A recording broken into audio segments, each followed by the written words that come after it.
It began as pockets of peaceful pro-democracy protest against President Bashar al-Assad's regime. Now a UN official says it's developed into a full-scale civil war.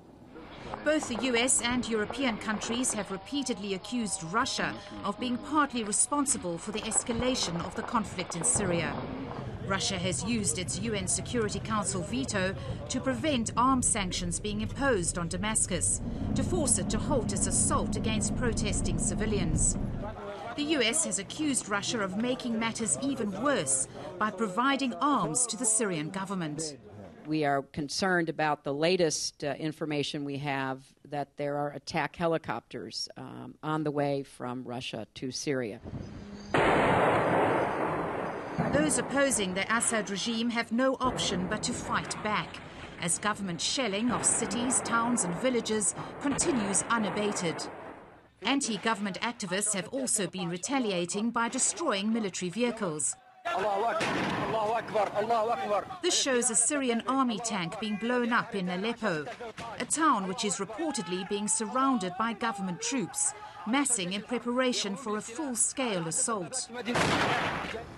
UN observers on the ground are finding it difficult to monitor what's happening. The situation is deteriorating across the country. Yesterday, UN monitors tried to enter the town of Al-Hafar, which is believed to be the focus of a planned massacre by government forces.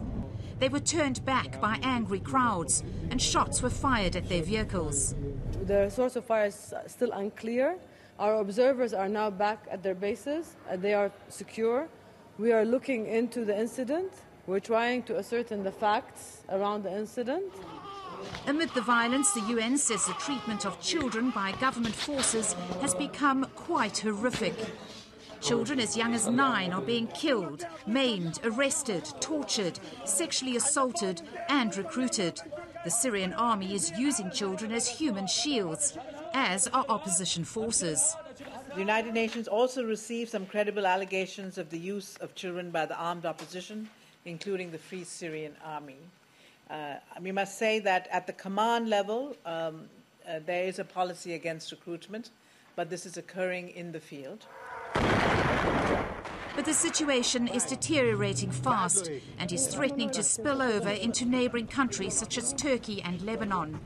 And the growing war of words between Washington and Moscow doesn't bode well for future relations between the two former Cold War rivals. Julie Hyde-Mew, Sky News.